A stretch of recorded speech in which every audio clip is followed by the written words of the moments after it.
god, I can't look. I even actually turned away. It's like, oh my god, is this actually happening? Oh, Jesus Christ, it's happening. Oh, okay. Hi guys, welcome back to my channel. It is Mike here once again. Hello, how are we? I am here today to talk about what has been on my telly box in May 2019. And I'm gonna have to refer to my phone actually, because I wasn't very good at making notes this month about what we've been watching, but I have a few things, so happy days. In this series of videos I talk about what I've been watching on TV, what box sets I've been binging, what programs I've been watching week to week. I do a kind of wrap up of the month. That's what these videos are, so if that sounds like something you would be interested in, please hit the subscribe and notifications buttons and hit like on this video. And if you've watched any of these things, please get in touch on my socials, whether it be here or Instagram, because I love a chat about telly. I really do. So in May, here's my trusty phone.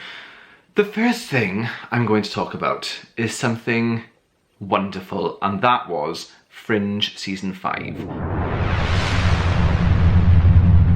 I love Fringe, and as you know, I have been rewatching the whole series this year, and we've binged it, and we watched season 4 and thought it was a bit like this, to be honest. You could kind of see why it was cancelled in the end. I think the storytelling in season 4 wasn't quite up to scratch. Certainly not what it had been like for the first 3 seasons, which were all phenomenal. And season 4 was dwindling, and it wasn't as good. I really can't explain why, it just wasn't as good. They threw that curveball at us then at the end of season 4, which was the one set in the future where the observers had come from the future and colonized the present, but it was our future, sorry, time travel. And it was an awesome episode, which obviously spurred the writers to carry on, and they were given the green light for 13 episodes, I think, for season 5 to finish the story, and they could decide what story to tell, and they chose to tell the story set in the future with the observers. And my memories of it from when it was on TV was that it was alright, and I remember the ending, but I didn't remember what took us to the ending. And I remember thinking, before we started this rewatch, how I couldn't remember a lot about it, and Jay remembered more than me. I did not remember a lot about it, and I quite enjoyed that. And then we put it on, and guys, I flipping loved it. There was people messaging me on Instagram and stuff saying that season 5 ruined it for them. They loved the first season but didn't enjoy season 5, and it's different. It's a big sci-fi dystopian story, which kind of isn't really what Fringe has been for the first 4 years of its existence. It was sci-fi telly, but it was kind of dressed cleverly as a kind of FBI drama, and the sci-fi bits were always bits on the side, kind of like when you're watching Game of Thrones at the beginning, when it was kind of medieval politics with a tiny little sprinkling of magic. It was kind of that same kind of vibe, and but season 5 for me was fantastic. I loved it on my second watch. It was just epic. It was really moving, and there were some proper surprises. I loved how they brought back old characters and old Fringe events, and I just really enjoyed. You can just watch it as one kind of whole story, and I sort of think that had Fringe not had a chance to tell season 5 back in the day, I feel like Netflix may have given it a chance to finish its story, and they would have given us a series like that, just one story of all those characters, and just it was an epic finish. Kind of it was apt. It was just a really good way to sign off on a show that was overall fantastic. Brilliant TV. Brilliant score, effects, just everything about it. The acting, I mean, the chemistry between the actors is very apparent on screen, and I think that we watched the season finale, and I was filled with so much emotion, kind of like, I don't want this to end, I can't believe it's ending, I'm gutted it's ending. I love these characters. What am I going to do without Walter Bishop in my life every night? I missed him so much. after we finished watching it, I went and binge watched a bunch of special features and videos on YouTube about it because I just loved it so much, and I miss it still, but some time has passed now, so I'm feeling okay about the fact that it's not on all the time. But I look forward to one day in the future rewatching it again, and I will remember just how good, flipping good season 5 was. I really did think it was brilliant. I really, really did. And it's good because I got to watch it all in one go. I think when it was on telly, it was once a week. And maybe that was kind of before all this new binging shows, that kind of trend started. So now that that is here, I feel like it exists and really does hold up quite well against all these other TV shows that are on all the streaming platforms. So if you haven't watched Fringe, please, if I haven't convinced you with these videos, I don't know how I'm going to convince you, but it's sort of under the radar and people don't talk about it. But it's fantastic. It's fantastic telly. So good. And it looks stunning as well. Just watch Fringe, trust me. So we finished season 5 and I felt really wonderful. I did. I felt really sad that it had finished, but really, really good about it.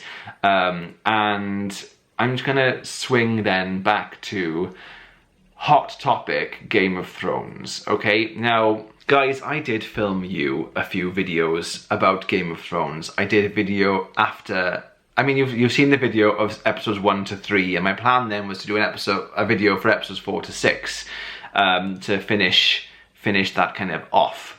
I did film them and I ranted.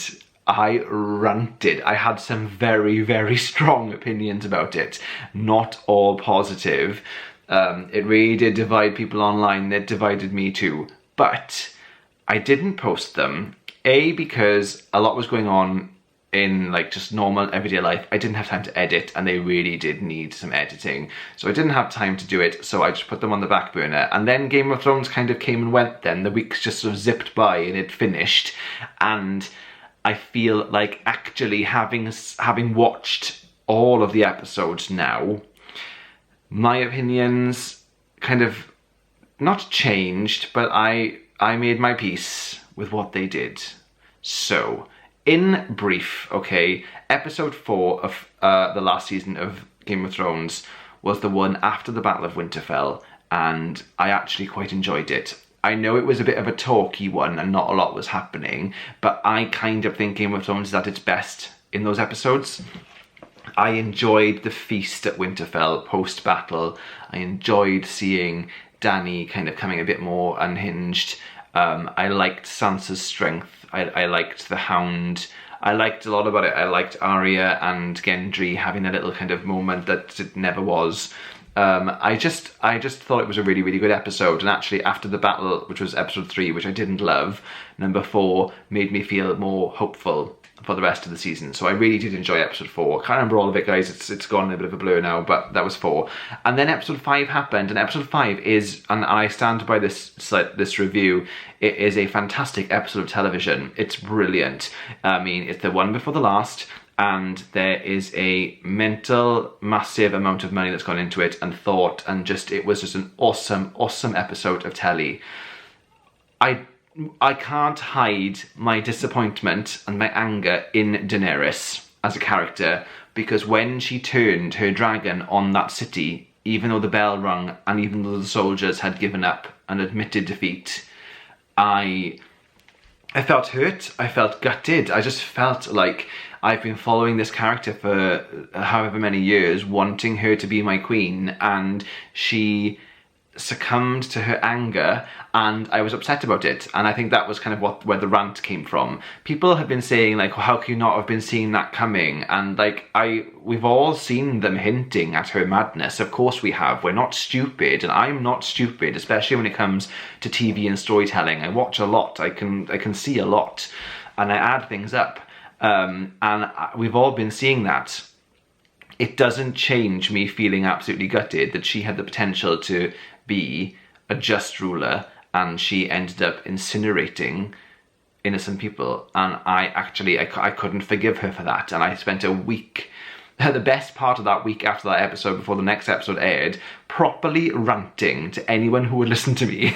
We were having conversations in the hairdressers, I was having conversations with other people who were getting their haircut at work, family, friends. I was upset about it. And then the last episode happened, and actually it's a good episode of telly. I think the last episode was, and it played out the only way it could based on episode 5. After she did that, the last episode was what it had to be. And I think that was why I enjoyed it. I've made my peace now with what's happened to all the characters. I mean, I loved the end, actually. I really enjoyed... I enjoyed Daenerys' downfall. I enjoyed Tyrion standing up for what he believed in.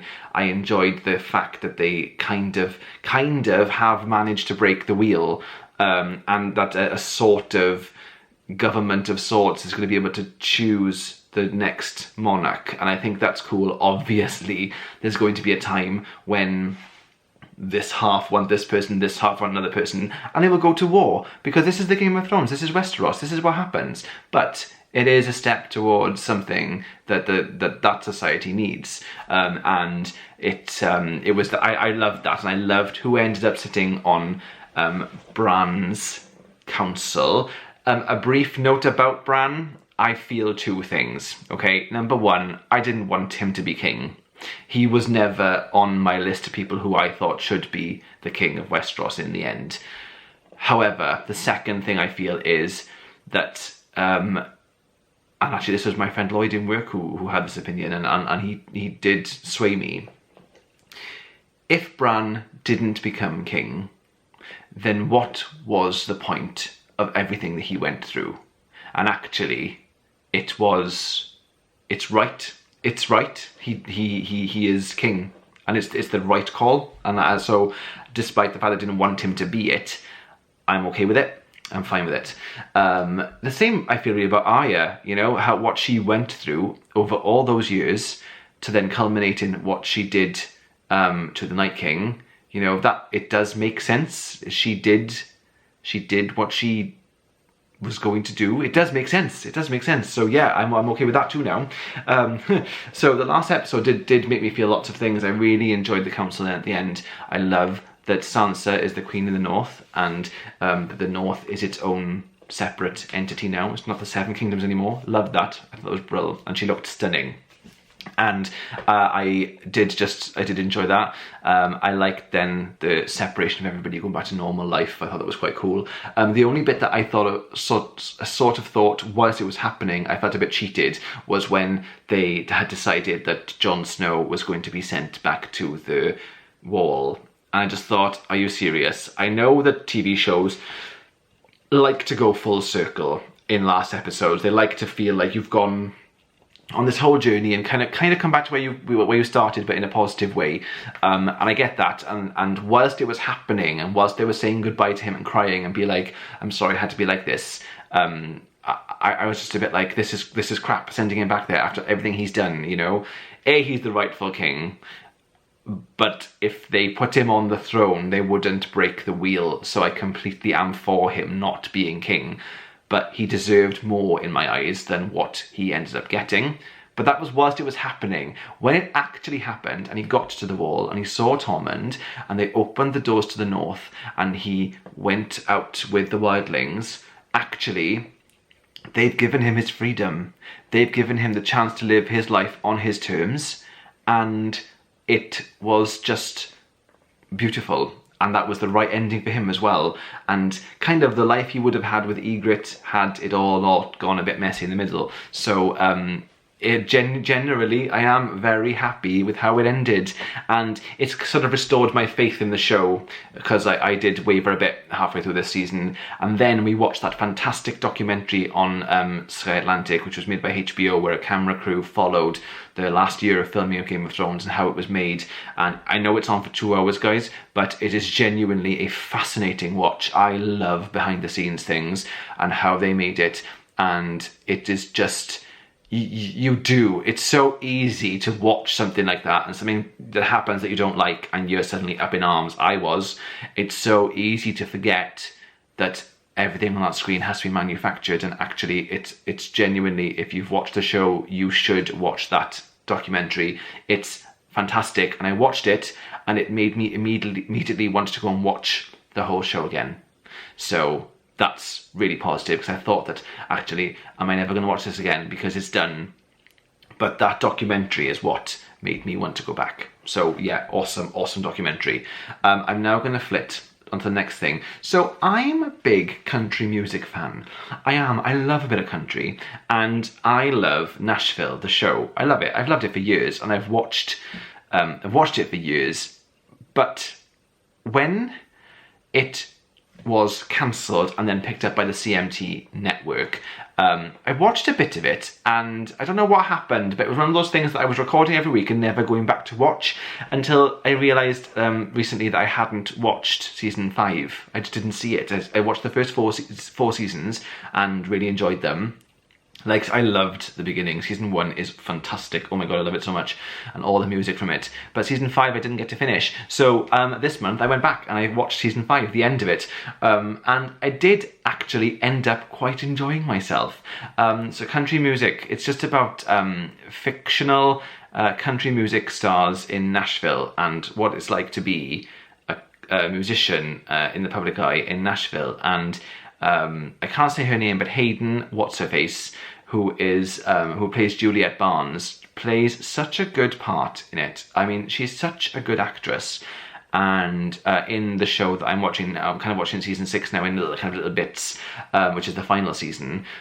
She's finally admitted that she's struggling with depression and how she deals with that in the public eye, and it's really interesting telly and music, and it just gets me in all the feels. It makes me feel so much, Nashville does. So I finished season 5, did end up quite enjoying it. Season 5 was difficult because they got rid of one of the main cast members, and I'm not entirely sure whether the show fully survived post that person's exit.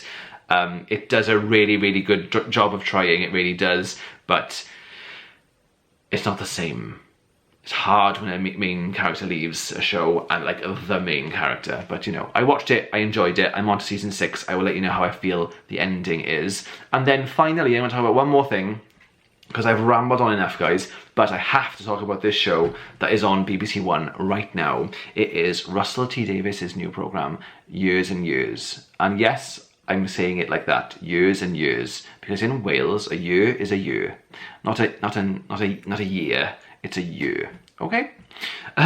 So Years and Years, Russell T Davies, who is responsible for, you all know, Queer as Folk, Cucumber, Banana, Bob and Rose, Doctor Who's return, Torchwood, The Sarah Jane Adventures. I mean, I'm a big fan, big fan. And this show is, I've been very enthusiastically speaking about this show to anyone who will listen, so I'm going to tell you guys, but it starts in 2019. It starts now. It's about a family in Manchester. And broadly speaking, it's about their lives across the next 15 years. So it starts now and moves forward, which is unusual because a lot of shows they look back and they flash back to things. This moves forward, and every episode kind of moves forward a few more years.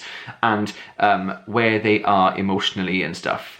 That's with the family, and so that's really kind of the core of the show. It's very much like a family drama. However, there is kind of a sort of weird science fictional edge, and I'm saying science fiction because it includes technology that doesn't exist, therefore it kind of has to be classed as that. But it moves us forward through time, and so they bring in some technology like. There's this weird thing where it's like a pair of glasses, the arms of the glasses, and then here there's like a glass mask, and on the mask you can project emojis, and then as you speak, the emoji will speak with you, for you, as you, but as them. And so that was quite cool. And it takes us through, it's kind of dystopian in a way, because it takes us through a possible future where, for example, one thing that happens in the first episode is Donald Trump is finishing his second term as president, and he decides to nuke an island in, I think it's off Japan. I'm not sure exactly where, but it was a controversial island that he bombed, and it sort of starts a chain of events in the UK that just it just spirals out of control. I mean, in episode 2, there's a recession kind of kicks in, and the banks collapse and they close their doors, and people who have less money than something like £85,000 in the bank are insured, but anyone with more than that are not insured. And one of the characters in this, it's a little bit of a spoiler, but not a huge spoiler, one of the characters, the couples in this, they sell their house that morning, and that day, I mean that night, and they go to bed, and they don't split the money up between different accounts because you don't know a recession's going to hit, and it hits and they lose everything. And I felt sick. I felt so sick for them, because I'm buying a house right now, so maybe that's probably why, but I just felt physically, I was like, oh my God, I can't look. I even actually turned away, it's like, oh my God, is this actually happening? Oh, Jesus Christ, it's happening. Oh, fuck. Okay. Oh my God. I actually felt sick. I felt rough, because that's I think that's horrible. That's horrible. They were banging on the doors of the banks, and I was like, oh my God. So it's all weirdly possible stuff.